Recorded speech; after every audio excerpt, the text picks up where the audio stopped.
બુદ્ધિ બધામાં જ છે. બુદ્ધિ વગરના કોઈ જ નથી. પણ ફરક માત્ર એટલો જ છે કે દરેક માણસની બુદ્ધિના વિષય અલગ અલગ છે અને એ કયા વિષયમાં બુદ્ધિનો ઉપયોગ કરે એના પર નિર્ભર છે. અને ભણેલા માણસમાં જ બુદ્ધિ હોય એવું નથી. એવું હોત તો ગામડાનો અભણ ખેડૂત જ્યારે સિઝન આવે ત્યારે વાવણી ક્યારે કરવાની, લણણી એટલે કે અનાજ પાછું ક્યારે લેવાનું, અનાજના દાણા, એ બધું એ ક્યાં અંબાલાલને પૂછીને થોડો કરે છે. એનામાં પણ બુદ્ધિ છે. બુદ્ધિ બધામાં જ છે. મિત્રો, એક રવિવારની સાંજે મારા ગામના પાદરે ચાલવા જવાનું થયું 4-5 વાગે, અને ત્યાં એક ઝાડની નીચે બાકડો હતો. એટલે ચાલો મને થોડો રેસ્ટ લઈ લેવા, એટલે હું બાકડા પર બેઠો મોબાઈલ જોતો હતો. અને સામે થોડું ગ્રાઉન્ડ હતું ખુલ્લું, અવર જવર કોઈ ના હતી. 4-5 જુવાનીઓ 25-30 વર્ષના રાઉન્ડમાં બેસીને ખડખડાટ હસતા હતા અને પાછા ચૂપ થઈ જાય, પાછા હસે અને વાતો કરતા જાય. શું વાતો મને ખબર નથી. તેમાં એક સજ્જન આવ્યા. એ સજ્જને પૂછ્યું, કાકા આ છોકરાઓ આટલી ઉંમરે કેમ ખડખડાટ હસે છે? આખો દિવસ થાકેલો માણસ સાંજે તો લૂઝ થઈ જાય.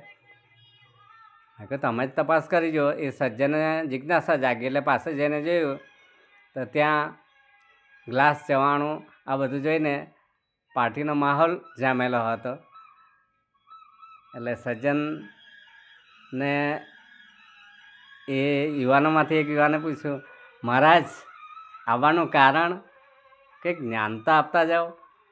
ત્યારે સજ્જને કહ્યું, જ્ઞાનમાં તો શું કે આ ઉંમરે તમે જે ખડખાટ હસો છો, આનંદ માણો છો, એની અસર 50-60 વર્ષે થશે. કારણ કે એ ધીમું ઝેર છે. એટલે છોકરાઓ તો ઉમંગમાં, યુવાનો તો ઉમંગમાં આવી ગયા. મહારાજ આવું જ્ઞાન આજ સુધી અમને મળ્યું નહોતું કે આને ધીમું ઝેર કહેવાય.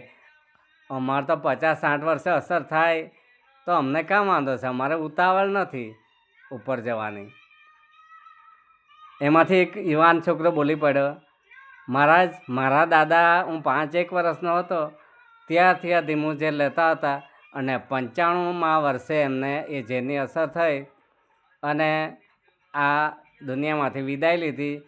એક પણ ઇન્જેક્શન લીધા વગર ડાક્ટરનું મોઢું જોયું નથી, દવાખાનું જોયું નથી. એ રીતે આ ધીમા ઝેરની અસરથી મારા દાદા ખૂબ સારી રીતે વિદાય થયા. બોલો, આપણે કોઈને આના પરથી મારે એટલું જ કહેવું છે કે કોઈને સલાહ આપતા પહેલાં વિચારવાનું કે આ સામાન્ય દેખાતી કોપડીમાં પણ, ભેજામાં પણ કેવી કેવી બુદ્ધિ સમાયેલી છે.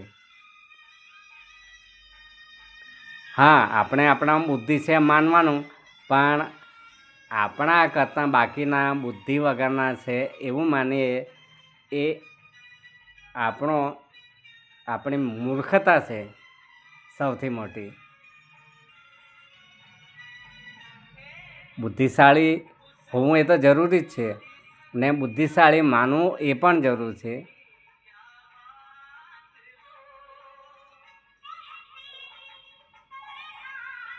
જ્ઞાન આપતા રહીએ, જ્ઞાન લેતા રહીએ નવું નવું. ભગુ પટેલ, નમસ્કાર, જય માતાજી.